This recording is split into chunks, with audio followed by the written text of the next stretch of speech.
Hello students, welcome to the extra maths. आज हम discuss करने जा रहे हैं क्लास 10 के सारे फॉर्मूलाज। शॉर्ट ट्रिक के साथ साथ मैं ये भी बताऊंगा कि कहाँ पे इनको यूज़ करना है और कैसे यूज़ करना है। तो चलिए बिना किसी देरी के शुरू करते हैं।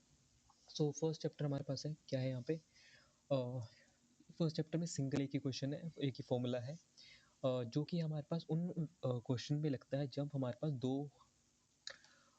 वैल्यूज़ दे रखी हो। ठीक है, एचसीएफ निकालना है या फिर एलसीएम निकालना है। अगर आप यहाँ पे ध्यान दो तो हमारे पास 4 अननोन वैल्यूज़ है, एचसीएफ है, एलसीएम है और 2 नंबर्स हैं। ठीक है, ये तब एप्लीकेबल होता है जब हमारे पास इन चारों में से कोई 3 गिवन हो और एक अननोन हो। फॉर एग्जांपल एचसीएफ और एलसीएम हमारे पास दे रखा है और एक नंबर दे रखा है, हमें सेकंड नंबर निकालना है, तब एप्लीकेबल हो सकता है।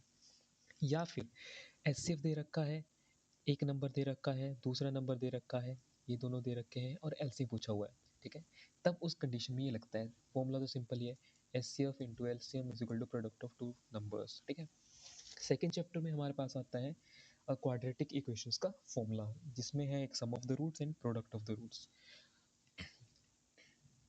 तो क्वाड्रेटिक इक्वेशन क्या है? जैसे हमारे पास एक 2 डिग्री की इक्वेशन है, तो इसमें हमारे पास क्या होता है, अल्फाज एंड बीटाज, इसके दो जीरोस है। जीरो मीन्स ऐसी वैल्यू जिसको अगर मैं पॉलिनोमियल में पुट करूँ तो पॉलिनोमियल का आंसर क्या आना चाहिए? जीरो आना चाहिए, राइट। तो इसका क्या फॉर्मूला है? अगर मैं इसका सम दे रखा है माइनस बी अपॉन ए, अब ये आता कैसे? हमेशा ध्यान रखना कि डिनोमिनेटर में हमेशा ए ही आना चाहिए, मतलब कोफिशिएंट ऑफ एक्स आना चाहिए, राइट। तो इसका ही क्यूबिक वाला भी है, सेम रिलेट करके बताऊंगा कैसे करते हैं। तो ऊपर आता है coefficient of x, means in first अगर हमने सम निकालना है तो पहले दो को ही टारगेट करना है, और प्रोडक्ट निकालना है तो फर्स्ट और लास्ट को टारगेट करना है। क्लियर है? क्यूबिक में बताऊंगा कैसे करना है। और इससे हमारे पास क्वेश्चन आता है कि इन दो पोलिनोमियल, सॉरी दो जीरोज है, इससे एक अलग पोलिनोमियल बना के दिखाओ, जिसका फॉर्मूला होता है x square negative of sum of zeros x plus product of zeros, right. और बीच अगर यहाँ पे आप के लगाते हो नहीं लगाते हो कोई फर्क नहीं पड़ता, क्योंकि के कांस्टेंट है, उसका लगना या ना लगना मैटर नहीं करता है, राइट। क्यूबिक में क्या ऐसे रिलेशन है वो ध्यान दो। देखो जब हमने क्वाड्रेटिक में पढ़ा उसमें सम ऑफ द जीरोस क्या था कि फर्स्ट टू पे रिलेशन पे था। ठीक है, सेम यहाँ पे बी का और ए का माइनस बी अपॉन ए सेम है यहाँ पे भी। ठीक है, और यहाँ पे अगर ध्यान दो प्रोडक्ट में क्या था? Constant term divide by first term. Same यहाँ पे प्रोडक्ट में क्या है? Constant term divide by first term. अब ये प्लस माइनस कैसे चलता है? अगर हमारे पास 2 डिग्री है, start with the negative then positive then negative, right. So अगर क्यूबिक है, same concept, negative positive negative. Negative positive क्या है? पहला नेगेटिव होगा, दूसरा पॉजिटिव होगा, तीसरा नेगेटिव होगा। अगर बाई क्वाड्रेटिक है तो सेम चलेगा, पहला नेगेटिव, दूसरा पॉजिटिव, तीसरा नेगेटिव, चौथा लास्ट में ए जाके ई वो भी पॉजिटिव आ जाता है, राइट। सो ये था हमारे पास, पहला है sum of the zeros means alpha plus beta and gamma. ठीक है, लास्ट है हमारे पास अल्फा बीटा गामा प्रोडक्ट में, और बीच में आ जाता है सम एंड प्रोडक्ट का combination, right. Alpha beta plus beta gamma and gamma alpha, right. So next चलते हैं। नेक्स्ट हमारे पास क्या है? कंडीशंस आ जाती है कि कंडीशंस क्या कहती है कि हमने दो लीनियर इक्वेशन को देख के ये बताना है क्या उनमें सॉल्यूशन हो सकता है। तीन टाइप के सॉल्यूशन यहाँ पे हम देखेंगे। पहला है intersecting lines, coincident lines and parallel lines. अब इसमें फ़र्क क्या है? ध्यान देना, हमारे पास दो लीनियर इक्वेशन होती है, a1x b1y plus c1 is equal to 0, और भी दूसरी होती है a2x plus b2y plus c2 is equal to 0। Condition क्या कहती है? अगर इन दोनों का रेशो, अगर पहले दोनों का ही रेशो बराबर नहीं है तो तीसरे पे हम प्रोसीड ही नहीं करते, राइट। तो इसमें आ जाता है इंटरसेक्टिंग लाइंस। इंटरसेक्टिंग लाइंस दिखती कैसी है? ऐसे। इंटरसेक्टिंग लाइंस का मतलब होता है कि एक बार इंटरसेक्ट हुआ है, एक बार पॉइंट ऑफ कांटेक्ट आया है। अगर एक पॉइंट ऑफ कांटेक्ट है तो एक ही सॉल्यूशन होगा। यूनिक सॉल्यूशन का मतलब होता है ओनली वन सॉल्यूशन। ठीक है, सेकंड हमारे पास आ जाता है कि जो रेशोज है b1 upon b2 c1 upon c2, ये तीनों बराबर है। अगर ऐसा कंडीशन है तो होती है coincidence lines. Coincidence line means एक लाइन के ऊपर दूसरी लाइन आ रही है, मतलब हर पॉइंट पे वो पॉइंट ऑफ इंटरसेक्शन है। मीन्स इनफाइनाइटली पॉइंट पे इंटरसेक्शन है तो इनफाइनाइटली मैनी सॉल्यूशन होंगे, मतलब बहुत सारे सॉल्यूशन होंगे हमारे पास। थर्ड हमारे पास आ जाता है कि फर्स्ट एंड सेकंड तो बराबर है, ठीक है, थर्ड ही बराबर नहीं है। अगर ऐसा होता है तो ये कंडीशन होती है पैरेलल लाइंस की। पैरेलल लाइंस मींस कि उन दोनों के बीच का गैप थ्रू आउट सेम है, मींस वो कभी भी इंटरसेक्ट नहीं करेंगी। अगर इंटरसेक्ट ही नहीं करेंगे तो सोल्यूशन भी नहीं आएगा, इसका मतलब है नो सोल्यूशन, ठीक है। और इसके बाद कंसिस्टेंट और इनकंसिस्टेंट में क्या चक्कर होता है? कंसिस्टेंट का मतलब होता है हमारे पास जिनमें सोल्यूशन हमें मिल रहा हो। हमें किन किन कंडीशन में मिलता है? एक तो इंटरसेक्टिंग पे मिलता है, ठीक है, इसका मतलब है a1/a2 does not equal to b1/b2। दूसरा मिलता है कोइंसिडेंट पे। कोइंसिडेंट का मतलब क्या होता है? तीनों के तीनों रेशियोज आपस में इक्वल है, ठीक है। और इनकंसिस्टेंट का मतलब होता है कि कोई सोल्यूशन ही नहीं है, नो सोल्यूशन। नो सोल्यूशन का कौन सा केस होता है? पैरेलल लाइंस, ठीक है। पैरेलल लाइंस का मतलब फर्स्ट टू रेशियोज तो इक्वल होंगे but third ratio does not equal, right. अब सब complementary angle and supplementary angles हम किन्हें बोलते हैं? ऐसे दो एंगल्स, ओनली टू एंगल्स, ऐसे दो एंगल्स जिनका सम हमेशा 90 डिग्री हो, उन्हें हम बोलेंगे कॉम्प्लीमेंट्री एंगल्स। सो 90 डिग्री, अगर मैं यहाँ पे ले लेता हूँ x प्लस वाई, इसका मतलब है ऐसे दिखने में होंगे, ठीक है। इन दोनों का सम जो होगा 90 डिग्री। सप्लीमेंट्री एंगल मीन्स दो एंगल का सम कितना होगा? 180 होगा। अब याद कैसे रखना है? जब अब अल्फ़ाबेटिकल ऑर्डर में चलते हो तो C comes earlier than S, then so C पहले आता है तो 90 डिग्री छोटा है 80 से, C पहले आता है तो 90, S बाद में आता है तो 180, वैसे याद रख सकते हो, राइट। तो नेक्स्ट चलते हैं। नेक्स्ट हमारे पास क्या है? फोर्थ चैप्टर में नेचर ऑफ फ्रूट्स आते हैं, और ये जो नेचर ऑफ फ्रूट्स है ना, ये सारे के सारे डिपेंड करेगा डिस्क्रिमिनेंट पे। डिस्क्रिमिनेंट हम इसे बोलते हैं, ये जो रूट के अंदर सारी की सारी वैल्यू है, कौन सी है? b² - 4ac, right. तो ये डिपेंड करता है इस पे। कैसे? अगर हम इसे ऐसे भी लिख सकते हैं कि रूट के अंदर d, ठीक है, ये इसका सेपरेट मेथड है लिखने का। अब इस पे कैसे डिपेंड करती है? क्यों? क्योंकि आपने यहाँ पे देखा होगा कि रूट के अंदर आपने पॉजिटिव वैल्यूज तो बहुत सारी निकाल के देखी होगी, 16 निकाल के देखा होगा, 1/20 भी निकाल के देखा होगा, और हमें इसकी वैल्यूज मिलती भी ही, ठीक है। पर अगर आपने सोचा कि रूट के अंदर नेगेटिव वैल्यू आ जाए, उसका हम क्या करेंगे, ठीक है। तो रूट के अंदर आपको अभी सिखाया ही नहीं है कि नेगेटिव वैल्यू कैसे आती है, तो ये कंडीशन आ जाती है नॉन रियल रूट की। रियल रूट्स का क्या मतलब है? कि आपको सारी वैल्यू मिलेगी नेचुरल नंबर से लेके whole number, integers, rational, irrational, सारी की सारी वैल्यूज मिलेंगी, ठीक है। डिस्टिंक्ट का मतलब हो जाता है कि डिफरेंट वैल्यूज मिलेंगी आपको, ठीक है, डिफरेंट वैल्यूज मिलेगी। कब मिलेगी? जब हमारा ये जो डिस्क्रिमिनेंट है b² - 4ac वो ग्रेटर देन 0 होगा। अभी abc की वैल्यू कहाँ से आएगी? हमारे पास एक क्वाड्रेटिक इक्वेशन दे रखी होगी, ये सारी की सारी वैल्यूज वहां से आने वाली है, ठीक है। अगर ये डिस्क्रिमिनेंट जो है b² - 4ac ये 0 है, मतलब ये d वाला पार्ट ही हमारे पास 0 हो गया। ये जो d वाला पार्ट है ये हमारे पास 0 हो गया। अगर ये d 0 हो गया तो हमारे पास सिर्फ b/2a बचा, ठीक है, मतलब +- 0। तो जो भी दो वैल्यूज बनने वाली है वो -2/a और -b/2/a बनने वाली है, मतलब दोनों की दोनों एक जैसी बनने वाली है। That is the equal roots, ठीक है। नॉन रियल रूट का मतलब है डिस्क्रिमिनेंट 0 है, मतलब b² - 4ac है लेस देन 0 है, मतलब नेगेटिव वैल्यू आ रही है। रूट के अंदर अगर नेगेटिव वैल्यू आई वो हमने सॉल्व करना ही नहीं सीखी है, तो नो रियल रूट, करेक्ट है। नेक्स्ट चलते हैं कॉन्जिक्यूटिव पॉजिटिव इंटीजर, मतलब ऐसे नंबर्स जिनके बीच का डिफरेंस 1 हो, for example 1 2 3 4 5 and so on, ठीक है। ऐसे नंबर्स को हम कॉन्जिक्यूटिव इंटीजर बोलते हैं। फोर्थ चैप्टर में आपको एक क्वेश्चन मिल जाएगा ऐसे कॉन्जिक्यूटिव इंटीजर्स का। देखो इन दोनों के बीच का डिफरेंस 1 डिफरेंस 1 डिफरेंस 1, हम ऐसे भी कर सकते हैं 2 4 6 8 10 and so on, difference 2 difference 2 difference 2 difference 2, ठीक है।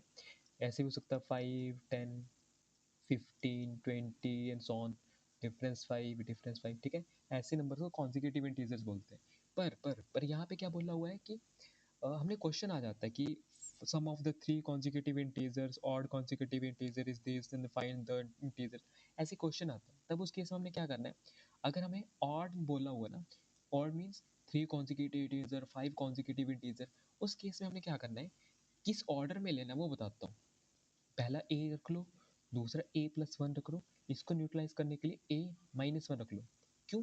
अगर ऐसा बोला जाए कि sum of 3 consecutive integer is 12, ठीक है, तो आप अगर इसको प्लस करोगे ना, आप यहाँ पे मैं प्लस करके बताता हूँ, ये तो 3 गिन, इनको प्लस करके अगर मैं बताऊँ, इनका सम अगर 12 दे रखा हो, 1 से 1 कटा, 1 से 1 cancel out, a+a+a, 3a is equal to 12, a is equal to 4। आप ऐसे निकाल सकते हो, फिर a की वैल्यू यहाँ पे पुट करके 3 कॉन्जिक्यूटिव इंटीजर्स आ जाएंगे, राइट। तो ऐसे इसको सॉल्व करना है। नेक्स्ट हमारे पास है 5th चैप्टर में एपी आ जाता है। एपी हम उसे बोलते हैं ऐसी सीक्वेंस जिनके बीच का डिफरेंस सेम हो ऑब्वियसली, और उस डिफरेंस को हम बोल देते हैं कॉमन डिफरेंस। कॉमन डिफरेंस, ठीक है। कॉमन डिफरेंस में क्या होता है कि डी कैसे निकालते हैं, a2 माइनस a1 करेंगे, और मतलब सिंपल ये होता है कि AP का मतलब ये होता है अगली टर्म माइनस पिछली टर्म।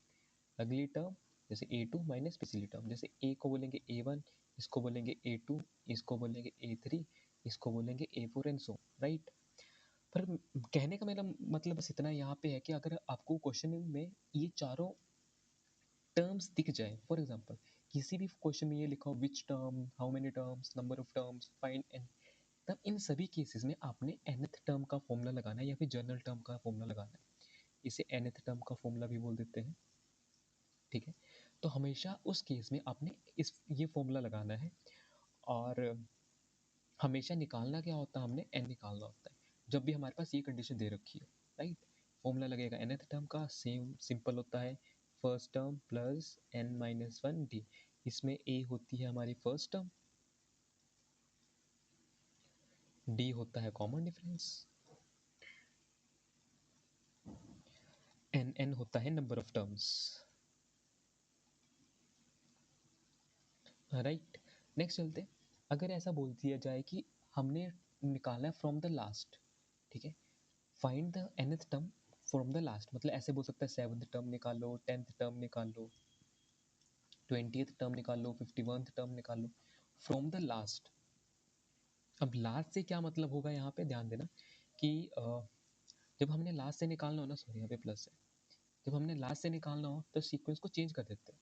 अगर हमारे पास ऐसा हो 1 4 6 10 और यहाँ पे हो 1 0 2, ऐसे हो, जब फ्रॉम द लास्ट पूछा जाए ना यहाँ से, तो सीक्वेंस को बदल दो, 102 जो भी होगा यहाँ पे, फिर 10 6 4 सॉरी 8 आएगा बीच में ना, 4 और 2। इस केस में फर्स्ट टर्म हमारे पास 102 आ जाएगी। कॉमन डिफरेंस कितना रहेगा, डी कितना रहेगा, 4 माइनस 2, दैट इज यहाँ पे माइनस ही आएगा, 4 माइनस 2, कॉमन डिफरेंस 2, ठीक है। तो इस केस में हमारा 2 आएगा। अगर ऐसा नहीं निकालना चाहो तो एक काम कर सकते हो आप कि जब हमने सीक्वेंस को चेंज किया है तो डी भी इसी का ले लो। जैसे इसमें डी कैसे आएगा, मैं बताता हूँ डी कैसे आएगा। अगली टर्म माइनस पिछली टर्म ना, अगली टर्म हमारे पास 2 है माइनस पिछली टर्म 4 है, ऐसे भी कर सकते हो। अगली टर्म हमारे पास 4 है और 6 है, या फिर ऐसे भी कर सकते हो 6 माइनस 8, कुछ भी कर सकते हो। सभी के केस में -2 ही आंसर आने वाला है, ठीक है। अब सेम फॉर्मूला लगा देंगे n-1 डी, ठीक है। तो यहाँ पे प्लस ही रहने दो, क्यों, क्योंकि अब हमने, अगर आप कॉमन डिफरेंस इस चेंज वाली सीक्वेंस का ले रहे हो तो प्लस ही रहने देना है।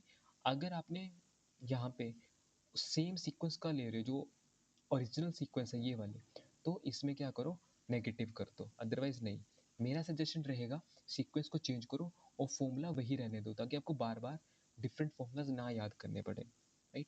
अभी प्लस आ गया एंड देन दिस, यहाँ पे क्या आ जाएगा 102 प्लस, हमने कौन से टर्म निकालनी थी, मान लो 20th टर्म निकालनी है, तो यहाँ पे आएगा 20 -1 और डी आ जाएगा -2, 102 प्लस सॉरी यहाँ पे आ जाएगा माइनस और 19 इंटू 2 तो 38 और 102, जो भी आंसर आएगा वो फाइनल आंसर होगा, राइट। नेक्स्ट चलते हैं, हमारे पास नेक्स्ट क्या है, अब कुछ फॉर्मूलाज है जो आपको याद होने ही चाहिए। First sum of nth term का क्या फॉर्मूला होता है, ये तब आ जाता है, ध्यान दो, कई क्वेश्चंस में ऐसा आता है कि sum of 7 term and 8 term, जैसे sum of 7th term and 8th term. इसका क्या मतलब हो जाता है, an में जा रहा है, पर अगर वहाँ पे फर्स्ट लिखा हो ना स्टेटमेंट पे, फर्स्ट पे वहाँ पे अपने फोकस करना है। अगर फर्स्ट लिखा हो तो वो सारी हमारे पास कहाँ पे शिफ्ट हो जाती है, सम ऑफ टर्म्स में चला जाता है। जैसे first 7 term, first 28 term, first 21 term, तो वो nth टर्म में जाएगा, सॉरी वो सम ऑफ द टर्म में जाएगा। और सम ऑफ में टर्म का फॉर्मूला होता है दिस। अगर एक मैं क्वेश्चन खुद से बना के चलो, सेम क्वेश्चन लेके चलता हूँ, 2 4 6 8 हो जाएगा 50 पे, राइट। अगर इसमें पूछा जाए कि इसका सम बताना है तो हम कैसे निकाल लेंगे, n हमारे पास क्या है, अगर भी यहाँ से 2 4 6 इवन टर्म्स आ रहे हैं तो यहाँ पे n जाएगा 50 आ जाएगा। अगर मैं छोटा क्वेश्चन रखूँ, ठीक है, 12 है ना, तो 1 2 3 4 और यहाँ पे 10 पे आएगा, 12 पे आएगा, तो 6 टर्म्स हो गए, n 6 हो गया, a हमारे पास 2 हो गया, d भी हमारे पास 2 हो गया। तो यहाँ पे पुट करें 2 अपॉन सॉरी, तो अगर हम यहाँ पे पुट करें 6/2, 2 इंटू 2 प्लस n-1 2, तो ये आ जाएगा हमारे पास 3 4 और 5 6 - 1 5 2 ज़ा 10, तो हमारे पास बन जाएगा 3 14 और 42, ठीक है, तो ये आंसर आ जाएगा, राइट। तो ऐसे आपने सॉल्व करना है। अगर यहाँ पे बोला जाए कि there are only n term का मतलब है finite number of terms, finite number of terms, और ये था इनफाइनाइट नंबर ऑफ टर्म्स के लिए भी था, ठीक है। जब हमारे पास टर्म्स एन ना हो तब भी कर सकते हैं। फाइनाइट नंबर ऑफ टर्म्स के लिए क्या है कि हमारे पास यहाँ पे लास्ट टर्म दे रखी होगी, जैसे यहाँ पे दे रखी है 12th, इसको कैसे करेंगे, 6/2, ये आ जाएगा 2 प्लस लास्ट टर्म हमारे पास 12 है, तो वही आंसर निकल के आने वाला है 3 14 और 42, ठीक है। ये था हमारा इनफाइनाइट टर्म्स के लिए भी कर सकते थे और ये फाइनाइट टर्म्स के लिए, राइट। ये तब भी कर सकते थे अगर ऐसे बोल दी जाए कि A10 निकाल लो, सॉरी S10 निकाल लो, S12 निकाल लो, ये तब के लिए, और फाइनाइट टर्म्स के लिए ये, राइट। अब एनसीईआरटी में सिर्फ और सिर्फ ये दो फॉर्मूलाज हैं। नेक्स्ट फॉर्मूलाज ध्यान में रखना कि सम ऑफ n टर्म्स निकालना हो, positive integer first n terms, जैसे यहाँ पे निकालना है, मेरे को ऐसे बोलती जाए कि 1 2 3 अप टू 50 निकाल लो, ठीक है, तब हम क्या करेंगे, डायरेक्ट ये वाला फॉर्मूला लगाएंगे। इसमें n हमारे पास आ गया 50, क्योंकि 50 नंबर ऑफ टर्म्स है, डायरेक्ट पुट करो 50 50 + 1 51/2, तो आएगा 25 इंटू 51, जो आंसर आएगा वो उसका आंसर हो जाएगा डायरेक्ट, ठीक है।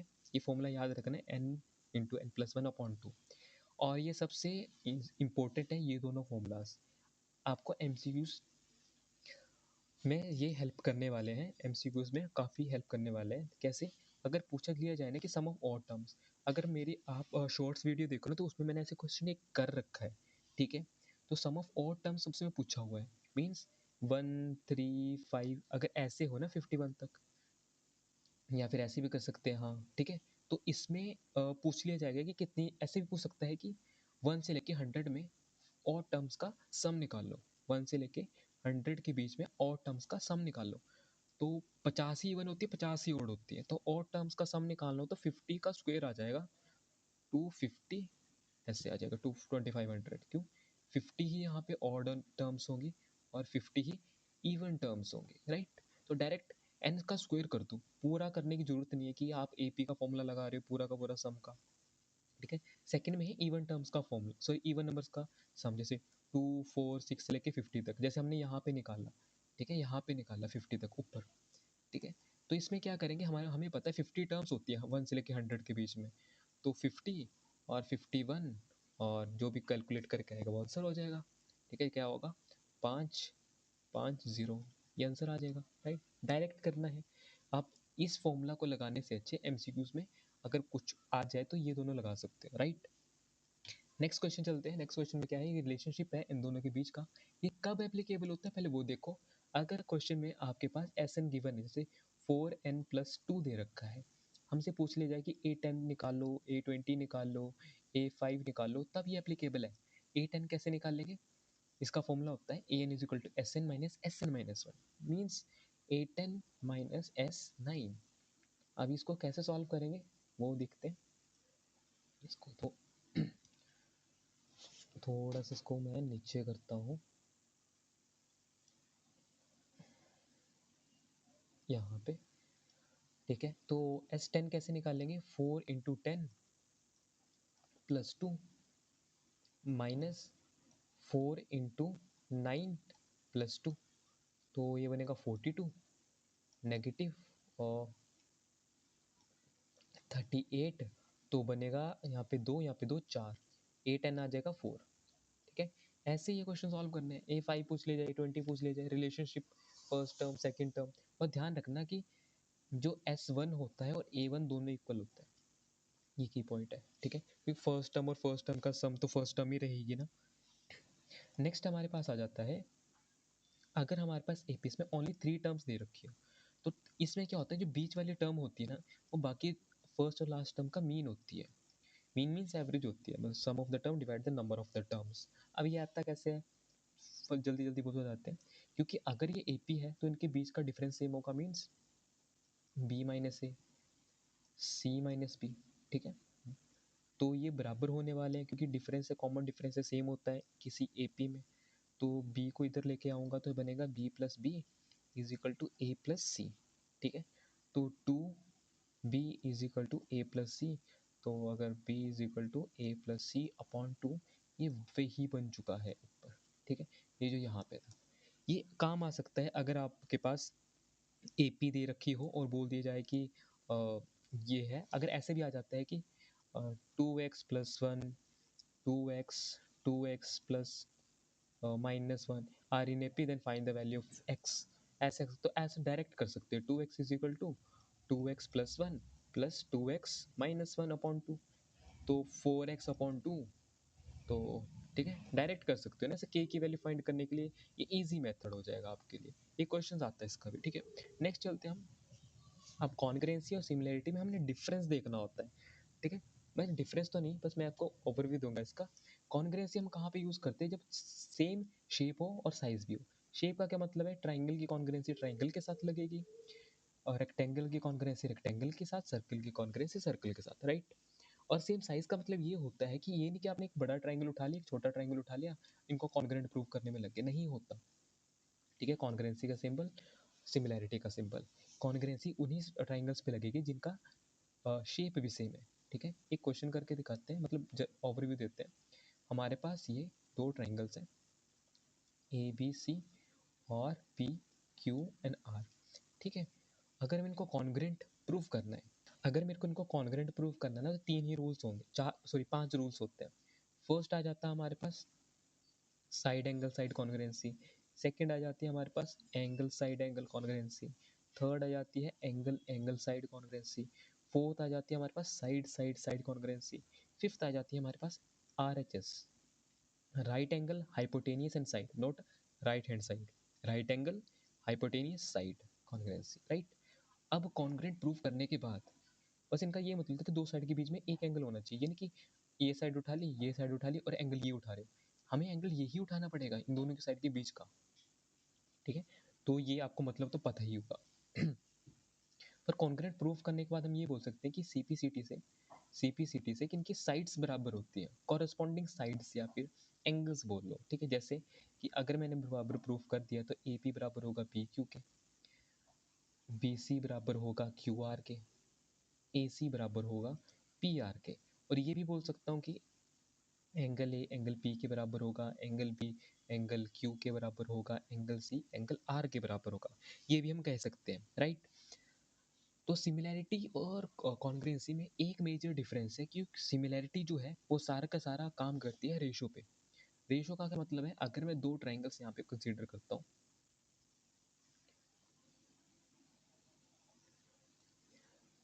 अगर दो ट्राइंगल यहाँ पे कंसीडर करता हूँ, पहला ट्राइंगल आ गया ये, दूसरा ट्राइंगल आ गया ये, इस पे फर्क नहीं पड़ता चाहे ट्राइंगल छोटा है बड़ा है, ठीक है। ABCPQR, सिमिलैरिटी को लगाने के लिए हमारे पास 3 मेजर क्राइटेरिया है, वैसे तो 4 है पर 3 को लेके चलते हैं। पहला है एंगल एंगल सिमिलैरिटी, दूसरा है साइड एंगल साइड सिमिलैरिटी, तीसरा है side side side similarity.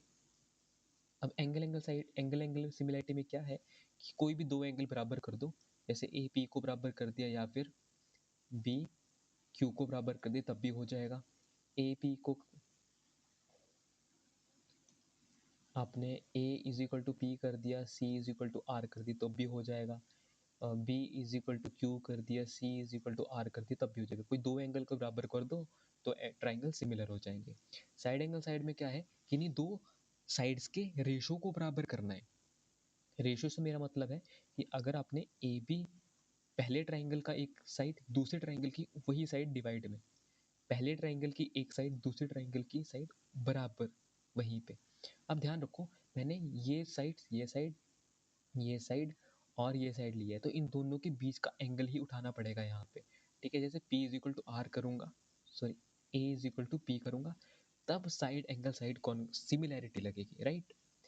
S S S में क्या है कि उसी ट्राइंगल की तीनों साइड का रेशो होगा। फॉर एग्जांपल कि ए बी अपॉन होगा पी क्यू के, बी सी अपॉन होगा क्यू आर के, एंड ए सी अपॉन होगा पी आर के।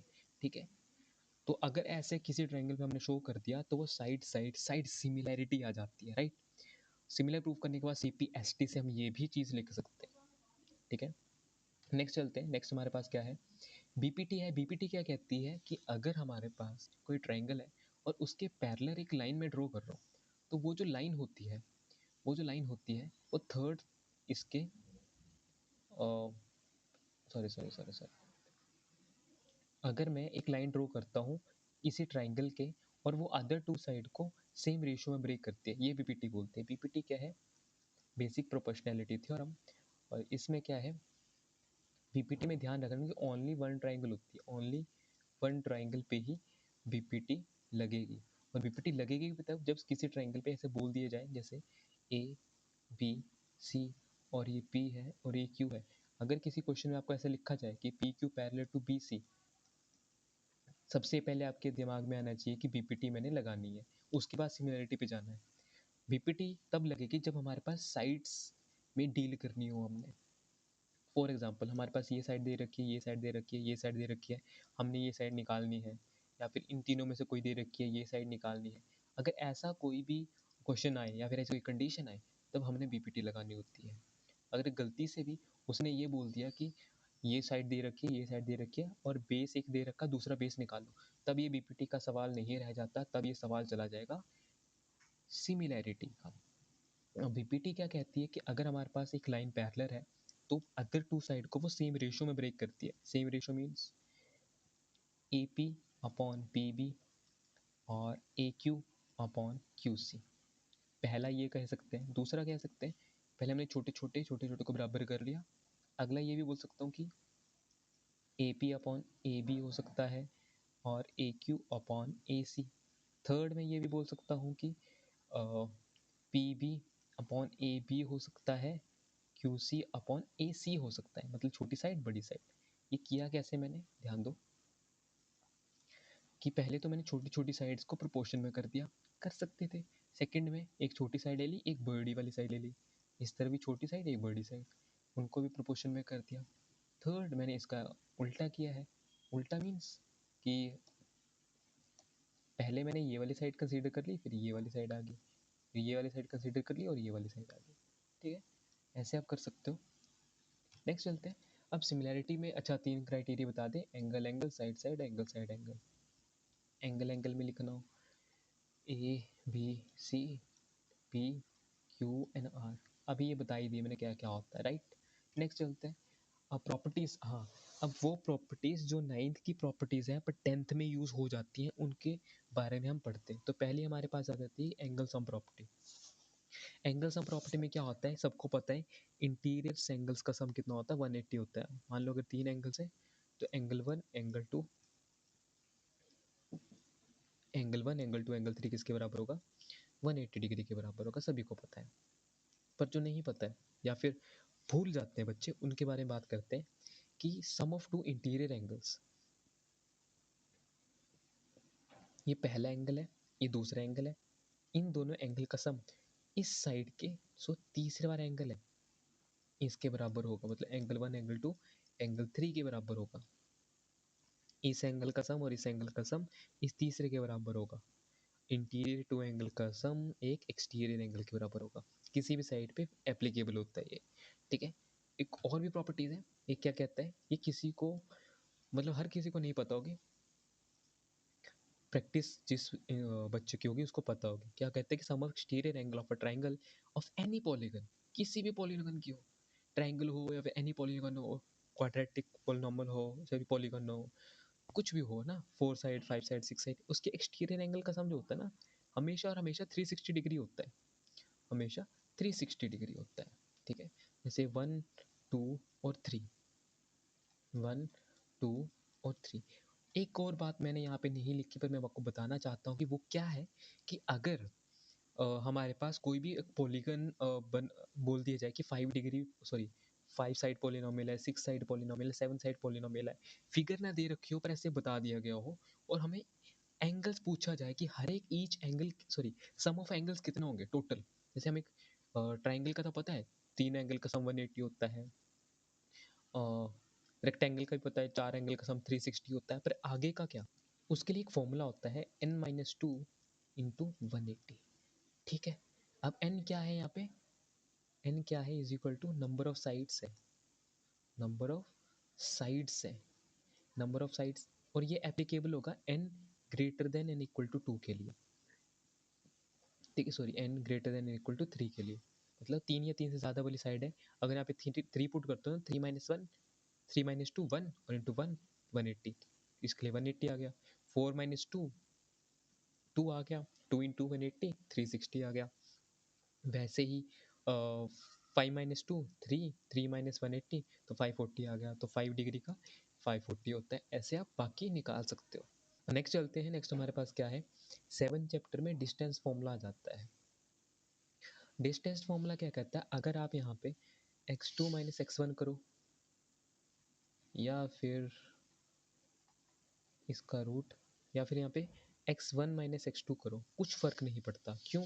क्योंकि ये जो है ना, बाहर एक स्क्वायर लगा हुआ है, ये टर्म को पॉजिटिव ही बना देता है। चाहे इन दोनों में से कोई भी फॉर्मूला लगाओ, दोनों ही सही है। ये कब लगता है, अगर हमारे पास कोई दो पॉइंट्स है ना, x1 y1 x2 y2, ठीक है, तो इन दोनों के बीच का डिस्टेंस फाइंड करने के लिए डिस्टेंस फॉर्मूला लगता है किसी भी पॉइंट पे।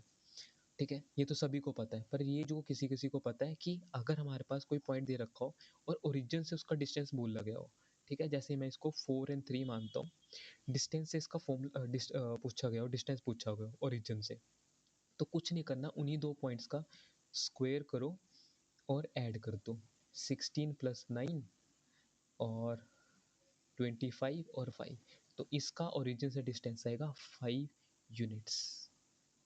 करेक्ट है, उन्हीं दो पॉइंट्स का स्क्वायर करो और ऐड कर दो। नेक्स्ट जो 1 मार्क में आ जाता है, अगर डिस्टेंस किसी भी पॉइंट का एक्स एक्सिस से पूछा गया, और ये हमेशा डिस्टेंस परपेंडिकुलर डिस्टेंस की बात होगी, ठीक है, अगर एक्स एक्सिस से पूछा गया है तो coordinate of Y, Y coordinate, ठीक है, वाई कोऑर्डिनेट मींस ये वाला। अगर मान लो जब 4 - 3 है, तो आपने -3 नहीं लिखना है, ओनली 3 लिखना है, क्योंकि distance can not be negative, right. अगर distance from X X Y axis पूछा है तो एक्स कोऑर्डिनेट, ठीक है, तो मान लो जैसे यहाँ पे 2 और 7 पूछा है, तो वाई एक्सिस से डिस्टेंस निकालना है, तो एक्स की वैल्यू दैट इज 2 यूनिट्स, ठीक है। एक्स एक्सिस से पूछा है तो वाई का कोऑर्डिनेट, वाई एक्सिस से पूछा है तो एक्स का कोऑर्डिनेट, नेगेटिव साइन के छोड़ के लगाना है। नेक्स्ट हम करते हैं सेक्शन फॉर्मूला आ जाता है। ये सेक्शन फॉर्मूला तब वेल एप्लीकेबल होता है जब ये कोऑर्डिनेट्स की बात कर रहा है, मींस हमारे पास एक लाइन दे रखी होगी x1 y1 और x2 y2, और यहाँ पे होगा m/n। मैं तो प्रेफर करता हूँ m/n यूज़ करो, पर बच्चे m1 m2 यूज़ करते हैं। दोनों का फॉर्मूला कैसे लिखते हैं बताते हैं। अगर आप mn यूज़ कर रहे हो तो याद कैसे करना है, यहाँ पे m लगाओ n लगाओ, यहाँ पे m लगाओ n लगाओ, बीच में प्लस, यहाँ पे x2 x1, सिंपल है। यहाँ पे आपको सिर्फ एक याद रखना है 21, और यहाँ पे दो नंबर याद रखने पड़ेंगे 12 और 21। अब ये 12 और 21 क्या है, ध्यान रखो कि पहले जो रखते हैं पहले वही लिखना है।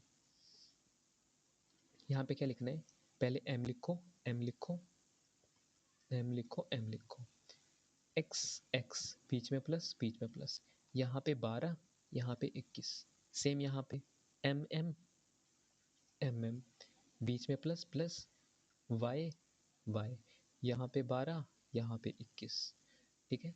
तो यहाँ पे अगर मैं एम एन का प्रेफर करता हूँ, एम एन आ गया प्लस प्लस यहाँ पे y, यहाँ पे y, यहाँ पे 2, यहाँ पे 1, ठीक है। ऐसे फॉर्मूला को याद कर सकते हो। ये तब लगाना है जब हम यहाँ पे x और y की वैल्यू निकाल रहे हो, कोऑर्डिनेट्स की वैल्यू निकाल रहे हो, ये x और y के बराबर होता है। तो एक फॉर्मूला हमारे पास आ जाता है जब हमने रेशियोज निकालने हो। रेशियोज के केस में आपने क्या करना होता है कि k/1 यूज करना है। जहाँ पे आप mn यूज कर रहे थे वहाँ पे k/1 यूज करना है, ठीक है।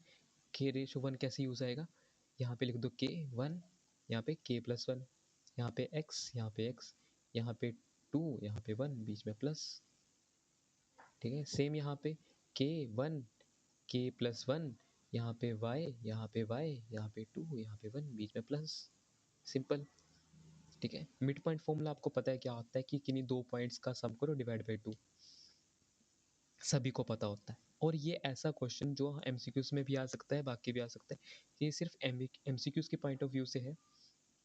अगर हमारे पास x और y की वैल्यू पूछी हो तो हम यहाँ पे कैसे निकाल लेंगे, पहले x की वैल्यू निकालते हैं। ये शॉर्टकट मेथड है, ध्यान रखना। x की वैल्यू पूछी है तो x के आजू बाजू वाले कोऑर्डिनेट्स पे ध्यान दो, ठीक है। और उनका जो x पार्ट है, x वाले पार्ट है, उनका प्लस कर दो, 4+3। और जो इसका सामने वाला पॉइंट है ना, और उसका जो x पार्ट है वो माइनस करो, क्या आएगा, 4+3 7 - 1 6, ठीक है। y भी सेम तरीके से निकाल लेंगे, ठीक है। y के लिए भी सेम करना है। y यहाँ पे है, इसके साथ साथ वाले नंबर देखो, इसका y और उसका y दोनों इकट्ठे प्लस कर लो, ठीक है। और इसके सामने वाले का जो y है वो माइनस कर दो, ठीक है। 6 ये आएगा 8 - 5 दैट इज 3, y की वैल्यू आ गई 3। तो यहाँ पे x की वैल्यू आ गई 6 और y की वैल्यू आ गई 3, ठीक है। ऐसे सॉल्व करना है, इजी क्वेश्चन है, ज़्यादा डिफिकल्ट नहीं है, ये ट्रिक रहेगी आपके लिए। नेक्स्ट सॉल्व करते हैं चैप्टर 8 का ट्रिग्नोमेट्री सॉल्व करते हैं। ट्रिग्नोमेट्री में आपको ये चीज़ याद रखनी है, पंडित पद्मनाभ पटेल हर हर बोले, ये कैसे भी आप याद कर सकते हो, कोई दिक्कत नहीं है। इसमें फर्स्ट वाला आता है हमारे पास साइन, सेकंड आता है हमारे पास कॉस, थर्ड आता है हमारे पास टेन, फोर्थ आता है कोट, सीकेंट आता है, कोसिकेंट आता है। अब यहाँ पे ध्यान रखने वाली बात क्या है वो बताते हैं। यहाँ पे सबसे ज़्यादा मैटर करता है कि किस एंगल के रेफरेंस में हम ये ट्रिग्नोमेट्री रेशियो यूज़ कर रहे हैं, ठीक है। सबसे पहले हम बात करते हैं सी के रेफरेंस पे। हमेशा हम यहाँ पे जो बात करेंगे राइट एंगल ट्राइंगल की ही बात करेंगे, ठीक है। तो फर्स्ट रेशियो है हमारे पास, अगर मैं साइन सी की बात करूँ, ये यहाँ पे इंपॉर्टेंट पार्ट होता है, एंगल कौन सा हम चूज़ कर रहे हैं, 90 डिग्री। और ये सी जो एंगल हमने उठाया है ये मिलके यहाँ पे बेस बनाता है, 90 डिग्री वाला परपेंडिकुलर और 90 डिग्री से सामने हाइपोटेनियस। साइन हमारे पास क्या होता है, परपेंडिकुलर अपॉन हाइपोटेनियस। परपेंडिकुलर यहाँ पे आ गया ए बी, हाइपोटेनियस आ गया ए सी। कॉस हमारे पास आता है बेस अपॉन हाइपोटेनियस, बेस हमारे पास आ गया बी सी, हाइपोटेनियस आ गया ए सी। टेन हमारे पास आता है परपेंडिकुलर अपॉन बेस, परपेंडिकुलर आ गया हमारा ए बी, बेस आ गया बी सी। कॉट हमारे पास आ जाता है base upon perpendicular, so B C upon A B. Secant हमारे पास आ जाता है hypotenuse upon base, so A C upon B C. Cosecant हमारे पास आ जाता है hypotenuse upon perpendicular, so A C upon A B, right. पर अगर ध्यान दो, ऐसा हमारे पास ट्राइंगल है, अब रेफरेंस एंगल हमारे पास एंगल ए है, ठीक है, ये एच है। तो ये दोनों एंगल मिला के बेस बनाएगा, इसके साथ वाला परपेंडिकुलर और सामने वाला हाइपोटेनियस। अब साइन ऑफ एंगल ए क्या आएगा, ये रेशियो तो सेम ही रहेगा, परपेंडिकुलर और हाइपोटेनियस, पर इसके अकॉर्डिंग क्या होगा, परपेंडिकुलर हमारे पास क्या है बी सी और हाइपोटेनियस क्या है ए सी। हाइपोटेनियस पे कोई इफेक्ट नहीं आता, आता तो सिर्फ इफेक्ट है बेस एंड परपेंडिकुलर पे, ठीक है। कोस ऑफ ए कैसे निकालेंगे, यहाँ पे बेस अपॉन हाइपोटेनियस, तो बेस हमारे पास है बी सी, सॉरी बेस है हमारे पास ए बी और हाइपोटेनियस है AC, और बाकी सारे आप सेम तरीके से निकाल सकते हो। नेक्स्ट चलते हैं ट्रिग्नोमेट्री फंक्शंस। कौन कौन से होते हैं अभी आपने देखे। पहला होता है साइन, एंगल ए के रेफरेंस में ले रहा हूँ कोस, यहाँ पे tan, cot, secant and cosecant. ठीक है। अब जब भी आपको ये रेशियो यूज़ तब करने हैं जब आपको कोई प्रूविंग वाले क्वेश्चंस करने हैं। ठीक है। उनको सबसे पहला स्टेप यही होता है कि साइन कोस में ब्रेक करो देन सॉल्व। ठीक है। जैसे टेन हमारे पास क्या होता है, साइन अपॉन कोस। कोट हमारे पास क्या होता है, कोस अपॉन साइन। तो कोट को मैं ये भी लिख सकता हूँ कि 1/10 होगा ये, सेम 10 को ये लिख सकता हूँ कि 1/, कोट होगा ये। सीकेंट को लिख सकता हूँ 1/cos, तो कोस को भी तो ये लिख सकता हूँ कि 1/सीकेंट है। कोसिकेंट को लिख सकता हूँ 1/sin। ठीक है। और साइन को लिख सकता हूँ कि ये है 1/cosecant। ठीक है, सिंपल सा था। नेक्स्ट चलते हैं ट्रिग्नोमेट्रिक एंगल्स कैसे हमने फाइंड करने हैं। ये सबसे मज़ेदार तरीका है, ध्यान देना। Start with the 0 then 1 and so on. ठीक है। अगर एंड 4 से ख़त्म हो तो divide by 4 divide by 4 divide by 4। ठीक है। एंड रूट लगा दो सभी में। ठीक है। तो 0/anything इज इक्वल टू 0, तो 1 का रूट तो 1 होता है, 4 का रूट 2। इसको 1 और 2 कट करूँगा तो रूट 1/2, तो इसका आएगा रूट दिस। रूट 3 को वैसे रहने दूंगा, 4 का रूट होता है 2, 4 से 4 कैंसल आउट, दैट इज़ 1। कोस के केस में आपने क्या करना है, इसको चेंज कर दो। मतलब यहाँ पे जो वैल्यू है वो यहाँ पे आके लिखो 1, यहाँ की जो वैल्यू है वो यहाँ पे आके लिखो रूट 3/2। यहाँ की वैल्यू यहीं पे उतार दो, रूट यही जो वैल्यू है वो यहाँ पे आएगी, मतलब चेंज हो जाएगा, पलट देंगे पूरा का पूरा। 10 हमने क्या बताया था कि ये होता है साइन अपॉन कोस। ठीक है। साइन हमारे पास क्या है 0/1, दैट इज 0। ठीक है। और 1/2 डिवाइड बाय रूट 3/2, 2 से 2 कटा, 1/√3। ठीक है। और 1/√2, 1/√2 कट के क्या आ गया, 1 आ गया। रूट 3/2 काटूंगा 1/2 से, 2 से 2 कटा, √3। और 1/0 मतलब नॉट डिफाइंड। अब जैसे हमने कोस में किया था ना, पलटता था, तो इसको भी पलट दूंगा। tan जो होता है कोट का रेसिप्रोकल होता है, तो यहाँ की वैल्यू यहाँ पे लिखूंगा, यहाँ की वैल्यू यहाँ पे लिखूंगा, यहाँ की वैल्यू यहाँ पे, यहाँ की वैल्यू यहाँ पे, और ये वैल्यू लास्ट में 0। ठीक है। सीकेंट क्या था हमारे पास, 1/cos था। 1/cos मीन्स 1/1 करेंगे 0 आएगा। इसको 1/√3/2 करेंगे तो 2/√3 आएगा। ठीक है। इसका मतलब इसको रेसिप्रोकल करना है, तो 1/2 को 1/√2 को रेसिप्रोकल करूँगा तो √2 आएगा, 1/2 का रेसिप्रोकल करूँगा तो 2 आएगा, और 0 का रेसिप्रोकल होता है नॉट डिफाइंड। कोसिकेंट में क्या करना है, जो पहले दो केसेस में किया, यहाँ की वैल्यू यहाँ पे, यहाँ की वैल्यू यहाँ पे, ये यहाँ पे रहने दो, यहाँ की वैल्यू यहाँ पे, और ये 0 एंड में आ जाएगा हमारा। क्लियर है। नेक्स्ट चलते हैं। ये सबसे मज़ेदार तरीका है। अपने ये तीनों आइडेंटिटीज़ तो देखी होंगी, पर इनको याद कैसे करना आज मैं बताता हूँ। ठीक है। आपको एक पैटर्न याद रखना है। सबसे पहले 7 थालाकोरा रीजन, फिर इसको यहाँ पे ऐसे ए बना दो, या फिर एन भी बोल सकते हो। ठीक है। अब इस पैटर्न का मतलब क्या है, ध्यान दो। आपको ट्रिग्नोमेट्री फंक्शन याद होने चाहिए। पहला तो था हमारे पास साइन, एंगल ए यूज़ कर रहा हूँ। दूसरा था कॉस, पहले यहाँ पे गया, जैसे पहले यहाँ पे गया था ना ऐसे, फिर नीचे आया था साइन, कोस के बाद क्या आता था टेन, टेन के बाद क्या आता था कॉट। अब इसको ऊपर लेके गया था मैं, तो यहाँ पे नहीं आना है, इसके ऊपर जाना है। कोट के बाद क्या था सीकेंट, यहाँ पे क्या था कोसिकेंट। ठीक है। अब बस कुछ नहीं करना, बीच ऊपर वाले में प्लस, बाकी दोनों में माइनस, और सभी का स्क्वायर करके, स्क्वायर करके, स्क्वायर करके इज इक्वल टू 1। अगर आप ये वाला तरीका याद रखते हो तो आपको ये याद रखने की ज़रूरत नहीं है, ये ईजी वन है बाकी में से, ठीक है। क्या करना है, 7 देन n, ठीक है, sine cos tan cot secant, sorry sine cos tan cot secant then cosecant, पहले में प्लस दूसरे में माइनस, ठीक है, equal to 1n², easy one. Next चलते हैं, एंगल ऑफ एलिवेशन और एंगल ऑफ डिप्रेशन क्या होता है ये देखते हैं। एंगल ऑफ एलिवेशन में हम क्या करते हैं कि कोई है हमारे पास यहाँ पे, इसको, ठीक है,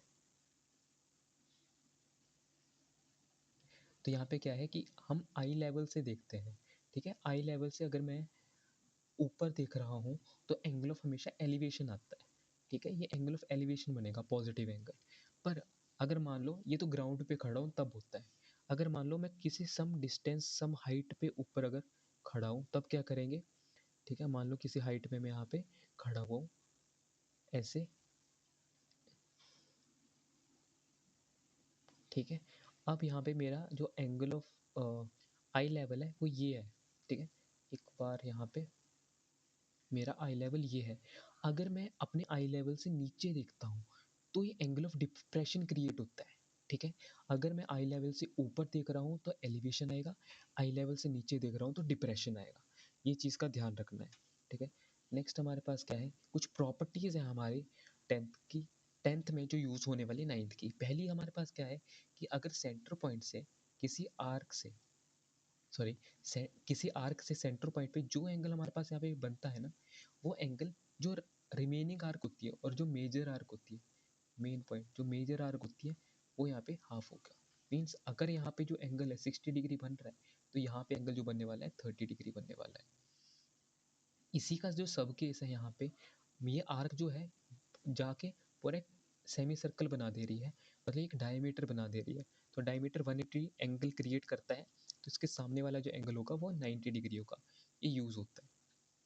पर अब बात आ जाती है कि मेजर आर्क पे ना भर के ये माइनर आर्क पे बन रहा है, ठीक है, अब ये माइनर पे बन रहा है, तो माइनर पे क्या होता है कि हमने ये वाला एंगल तो हमें दे रखा होगा, तो हमने इस एंगल से क्या करना है, ये रिमेनिंग एंगल निकाल लेना है, रिफ्लेक्स एंगल निकाल लेना है।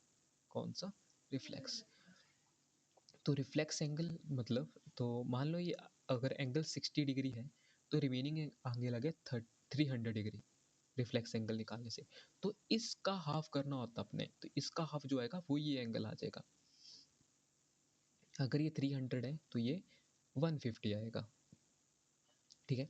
एक कॉन्सेप्ट होता है कि एंगल मेड इन, इसे बोलते हैं angle made by a semi circle, इसे बोलते हैं angle subtended by a centre to the angle subtend is double the angle subtended by the remaining arc of the circle.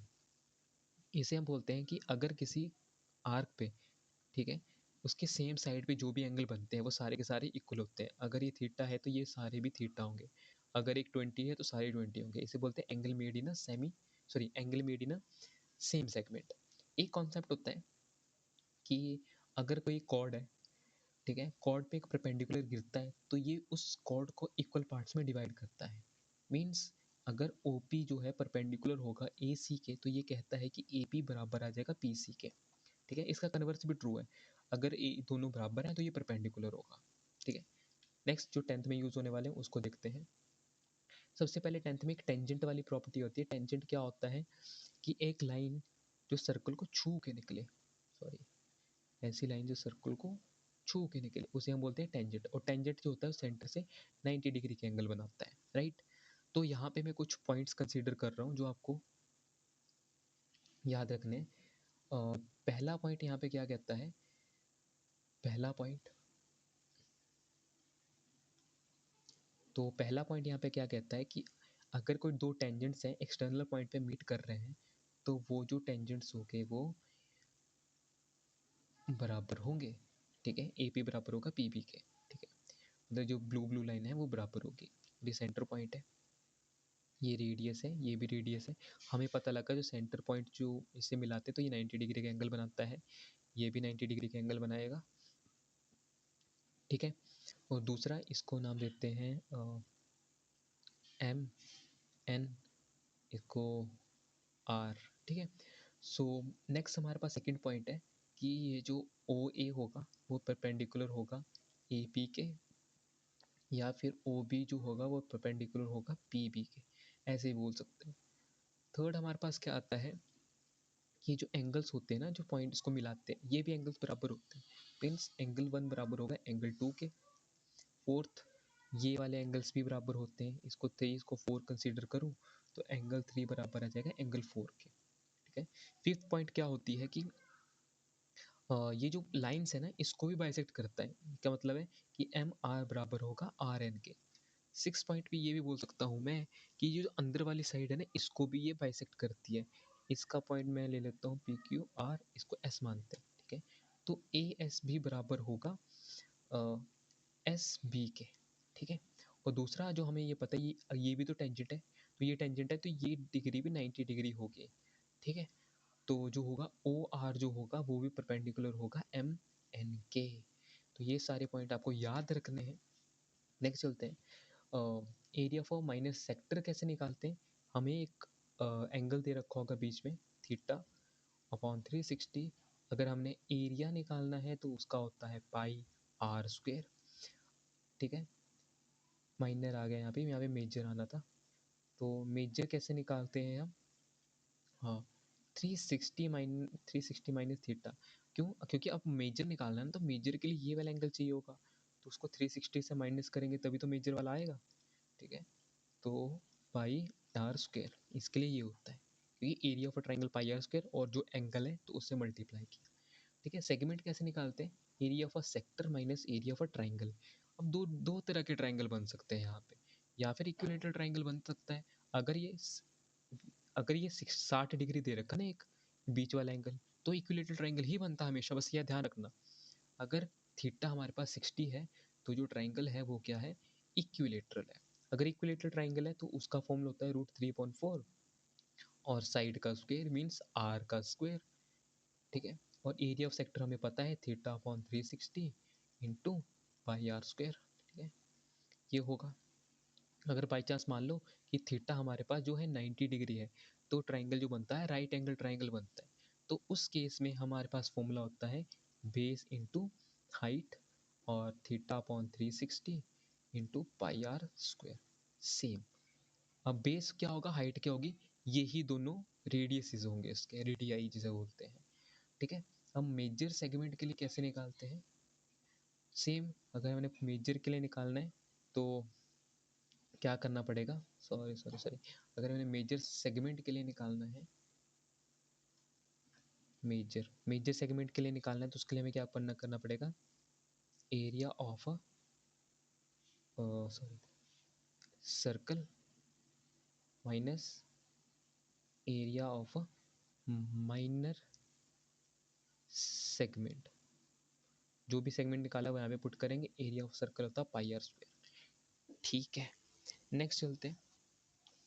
Next हमारे पास क्या है, length of a minor arc. Minor arc, अगर मैं arc की बात करूँ, आर्क ये होती है, तो सर्कल का पेरीमीटर क्या होता है 2 पाई आर, तो माइनर आर्क के लिए सेम आ जाएगा थीटा अपॉन 360, क्योंकि हम पर्टिकुलर रीजन के लिए निकाल रहे हैं इसलिए, into 2 pi are.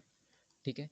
Major sector के लिए निकालना हो तो same 360 minus theta upon 360 into 2 pi R. ठीक है। नेक्स्ट चलते हैं। जो इंपॉर्टेंट पॉइंट जो याद होने चाहिए, सर्कमफ्रेंस ऑफ अ सर्कल क्या होता है 2 pi R. Area of a circle क्या होता है pi R square. Circumference of a semi circle क्या होता है, ध्यान रखना, सर्कल को तो है 2 पाई आर। अगर सेमी सर्कल का निकालना हो ना तो उसको तो हाफ करेंगे पहले 2 पाई आर को, जो कि बनता है पाई आर। तो पाई आर तो आएगा आएगा, पर ये चीज़ भी कंसीडर होगी ना, जो कि है डायमीटर। जैसे 2 आर भी लिख सकते हैं, पाई आर प्लस डी भी लिख सकते हैं। ठीक है। Area of semi circle pi R upon 2, pi R square upon 2। ये इजी वन। नेक्स्ट चलते हैं, surface area and volume. Surface area volume में क्या है हमारे पास, क्यूब आ जाता है। क्यूब का सरफेस एरिया होता है, क्योंकि देखो एक साइड का जो एरिया होगा वो होगा ए इंटू ए। ठीक है। जो होता है ए स्क्वायर। टोटल कितनी साइड है 6, तो 6 a स्क्वायर। सेम, एक साइड का निकालेंगे बी इंटू एच आएगा, इस साइड का निकालेंगे एल इंटू बी आएगा। तो दोनों दो दो साइड कंसीडर करके, जैसे इस साइड का निकालेंगे एल बी, इसका भी एल बी 2 LB आ गया। सेम इन दोनों का, सेम इन दोनों का। तो उनको एडिशन करके आता है 2L LB BH, ठीक है। नेक्स्ट है सिलेंडर है। सिलेंडर का क्या होता है, सरफेस एरिया। यहाँ पे ध्यान देखना, सर्कल के एरिया क्या होता है 2πr, तो ये जो होगा सॉरी 2πr, इसकी लेंथ पेरीमीटर है ना, इसकी लेंथ, और हाइट h, ये h, तो इन दोनों की मल्टीप्लिकेशन होगी 2πrh, ठीक है।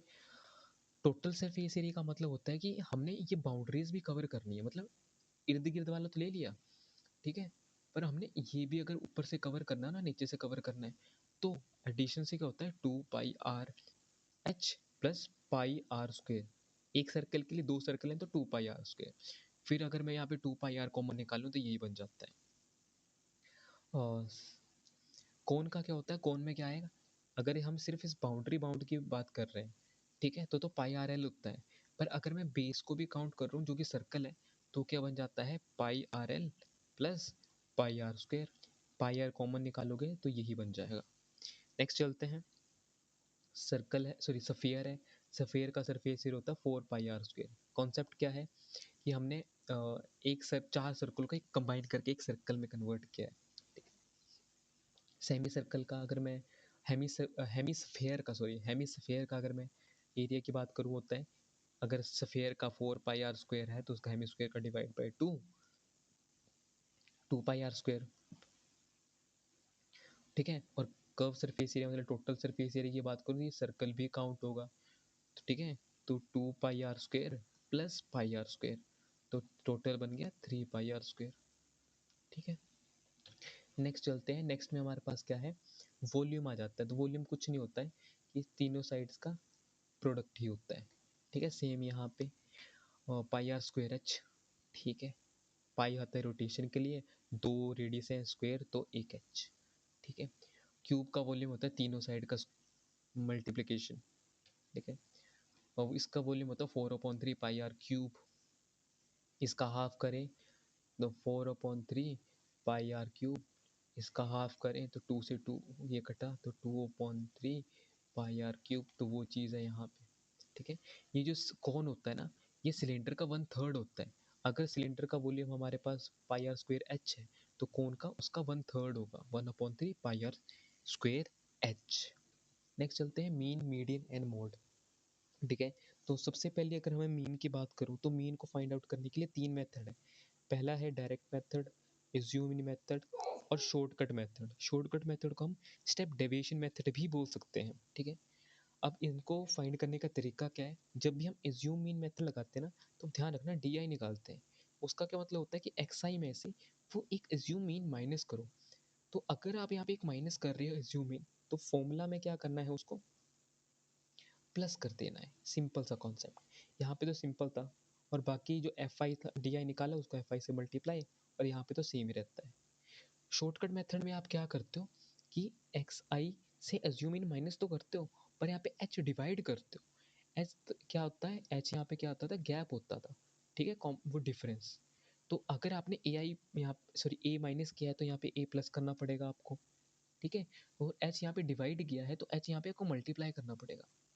याद रखने का ये तरीका बता दिया, ठीक है। मोड क्या होता था, अच्छा मीन की अगर मैं बात करूँ, मीन क्या होते हैं हमारे पास, जिसे हम एवरेज भी बोलते हैं या फिर इक्वल डिस्ट्रीब्यूशन बोल सकते हैं इससे। मीन को क्या बोलेंगे, इक्वल डिस्ट्रीब्यूशन, ठीक है, equal distribution of a number. और मोड को क्या बोलते थे, most frequent value, most repeated या फिर फ्रीक्वेंट वैल्यू, जो सबसे ज़्यादा रिपीट हो रही हो, ठीक है। इसका क्वेश्चन मैंने इसीलिए लिया था कि आपको मैं बता सकूँ F1 F2 क्या होता है। तो इसमें सबसे ज़्यादा बड़ी नंबर कौन सा है, 20, तो 20 होगा हमारा F1, इससे पीछे वाला होगा F0, इससे आगे वाला होगा F2, ठीक है। तो इससे सामने वाली क्लास को हम बोलते हैं मॉडल क्लास, ठीक है, मॉडल क्लास। तो जिसमें हमारे पास लोअर वैल्यू होगी 40, अपर वैल्यू होगी 50, पर हमें यही एल ही चाहिए होता है। और एच हमारे पास होता है गैप, अभी क्लास साइज, ठीक है। क्लास साइज कैसे निकालते हैं, जिनके बीच का गैप किसी को भी माइनस कर दो अगली वाली टर्म से पिछली वाली टर्म को, ठीक है, वो क्लास साइज आ जाता है। नेक्स्ट चलते हैं, मीडियन क्या होता है हमारे पास, मिड वैल्यू जिसे हम बोलते हैं। मीडियन किसे बोलेंगे, मिड वैल्यू। ठीक है, ये दो टाइप की होती हैं। अगर हम ग्रुप डेटा अनग्रुप डेटा में, हम ग्रुप डेटा की बात करें, अगर अनग्रुप डेटा डायरेक्ट दे रखा हो तो सबसे पहले हम इसे अरेंज करेंगे, फिर मिड वैल्यू निकाल लेंगे। ठीक है, मीडियन में क्या आ जाएगा, n अपॉन टू n क्या होता है, वो सम होता है एफ आई इसका।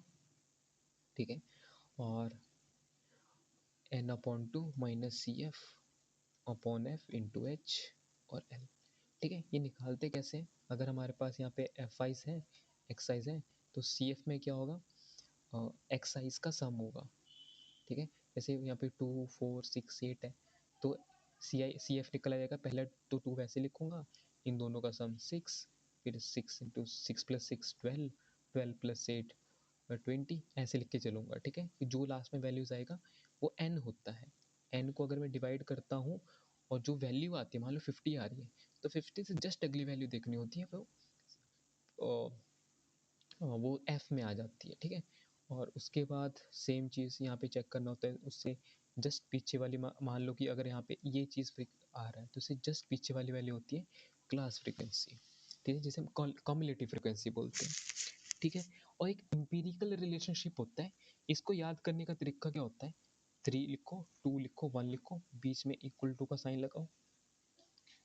सॉरी सॉरी सॉरी, अच्छे से बताते हैं। यहाँ पे 3 लिखो, इक्वल टू 2 लिखो, प्लस करके 1 लिख दो। यहाँ पे आएगा मीडियन, यहाँ पे आएगा मीन, और यहाँ पे आएगा मॉड। ठीक है, याद करने का तरीका, क्योंकि जब हम एनसीईआरटी करते हैं तो हम सबसे पहले मीन पढ़ते हैं, फिर मॉड पढ़ते हैं, देन मीडियन पढ़ते हैं। तो वैसे 3 2 1 median, sorry mean mod median. ठीक है, वैसे आप याद कर सकते हो इसे। नेक्स्ट होता है श्योर इवेंट। श्योर इवेंट में क्या होता है कि ऐसे इवेंट जिनके आने की प्रोबेबिलिटी हमें पता ही होती है। मान लो एक कॉइन है, मान लो एक कॉइन है, अगर उसमें दोनों साइड जो है हेड, तो हेड आने की प्रोबेबिलिटी तो पूरी एक ही होगी ना। तो ऐसे इवेंट को बोलते हैं श्योर इवेंट, और प्रोबेबिलिटी ऑफ श्योर इवेंट होती है हमेशा 1। ठीक है, इम्पॉसिबल इवेंट किसे बोलते हैं, कि जो हो ही नहीं सकता कभी भी। जैसे मान लो कि अगर मैं डाइस थ्रो करूं और उसमें 10 आ जाए, डाइस में तो होती है 6 फेसेस है, तो 10 तो आ ही नहीं सकता। ठीक है, तो प्रोबेबिलिटी ऑफ इम्पॉसिबल इवेंट हो जाती है 0। ठीक है, इक्वली लाइकली इवेंट किसे बोलते हैं, ऐसे इवेंट जिनमें हर एक एलिमेंट के आने की प्रोबेबिलिटी क्या हो, इक्वल हो। फॉर एग्जाम्पल, अगर मैं कॉइन को टॉस करता हूँ ना, तो हेड आएगा या फिर टेल आएगा। Total number of outcomes 2, head आने की 1/2, टेल आने की प्रोबेबिलिटी 1/2। मतलब अगर प्रोबेबिलिटी सेम है तो ऐसे इवेंट्स को क्या बोलते हैं, इक्वली लाइकली इवेंट्स बोलते हैं।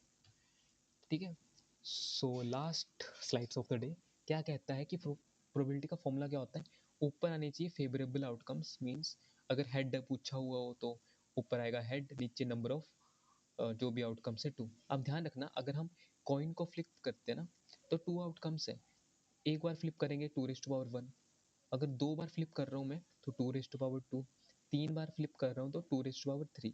मतलब अगर हमें नंबर ऑफ आउटकम्स निकालनी हो ना, नंबर ऑफ आउटकम्स निकालनी हो तो 2 होगा, और उसके पावर में n, और n क्या होगा, number of times tosses, number of tosses कर लो। ठीक है, तो सेम अगर मैं डाई को टॉस कर रहा हूँ तो उसमें 6 फेसेस होते हैं और रेज़ टू पावर n। मतलब अगर एक बार टॉस कर रहा हूँ तो 6 आउटकम्स, 2 बार टॉस कर रहा हूँ 6 raise to power 2, that is 36 outcomes. तो अगर मैं डाई को टॉस कर रहा हूँ तो 6 raise to power n, coin को टॉस कर रहा हूँ तो 2 रेज़ टू पावर n। ठीक है, ये आउटकम्स आती है। और अगर मैं कार्ड्स खेल रहा हूँ तो उसमें 52 तो पॉसिबल आउटकम्स होती ही होती है। एक चीज़ आपने ध्यान रखनी है कि प्रोबेबिलिटी किसी भी चीज़ की होने की और ना होने की, इसका मतलब होता है नॉट ई, इसका मतलब होगा नॉट ई, मतलब किसी भी प्रोबेबिलिटी की ना होने की प्रोबेबिलिटी, किसी भी इवेंट की ना होने की, होने की और ना होने की हमेशा सम 1 होता है। ठीक है, यहाँ पे लिखा है sum of the all possibilities probabilities of all elementary event is equal to 1, हमेशा 1 होती है, ना ही 1 को एक्सीड करेगी, ना तो बढ़ेगी, ना ही 0 से छोटी होगी, हमेशा 0 और 1 के बीच में ही लाई करती है। डेसिमल में हो सकती है पर नेगेटिव में नहीं हो सकती, फ्रैक्शन में भी हो सकती है पर ना ही 1 से बड़ी होगी, ठीक है, और ना ही 0 से छोटी होगी। ठीक है, और इसके लिखने के 3 तरीके हैं। अगर हमसे पूछा जाए कि प्रोबेबिलिटी होने की बता दो और ना होने की गिवन हो तो ये फॉर्मूला लगेगा। हमसे पूछा हो कि ना होने की बता दो पर होने की दे रखी हो तो ये लगेगा। एक और चीज़ होती है an event having only one outcome. ऐसे इवेंट जिनके सिर्फ एक ही आउटकम्स हो उन्हें हम बोलते हैं एलिमेंट्री इवेंट्स। ठीक है, सिर्फ एक ही आउटकम होने की प्रोबेबिलिटी हो वो हम बोलते हैं एलिमेंट्री इवेंट्स। ठीक है, तो ये चीज़ आपने ध्यान में रखनी थी। तो thank you for attending the class. So ये थी हमारी फुल वीडियो ऑफ फॉर्मूलाज। तो मिलते हैं नेक्स्ट वीडियो में। Thank you, bye bye.